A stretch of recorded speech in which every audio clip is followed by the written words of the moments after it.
నుంచి 18, 20, 22, 25 వరకు పర్వాలేదు. యవ్వనంలో ఉంటారు కాబట్టి శరీరంలో బిగి ఉంటుంది, శక్తి ఉంటుంది, మజిల్లో స్ట్రెంగ్త్ ఉంటుంది.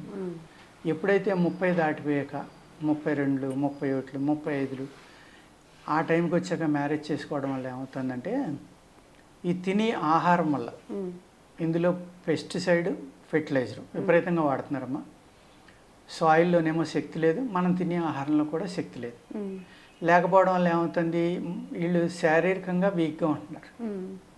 దానివల్ల ఈ రెస్ట్ తీసుకోవడం అనేది, బెడ్ రెస్ట్ అని చెప్పడం, లేకపోతే బేబీ బయటకు వచ్చేస్తుందేమో, లేకపోతే అబార్షన్ అయిపోతుందేమో, ఇబ్బందులు అవుతాయేమో అని భయంతో అలా చేస్తున్నారు. అలాగే పూర్వం శుభ్రంగా డెలివరీ అయిన తర్వాత పచ్చం చేసి ఒక 2 నెలలు 3 నెలలు వాళ్ళు హ్యాపీగా అన్ని పనులు చేసుకునేవారు. ఇప్పుడు ప్రెగ్నెన్సీ వచ్చిన తర్వాత చాలా మందికి ఒబెసిటీ వచ్చేస్తుంది, షుగర్ కూడా వచ్చేస్తుంది.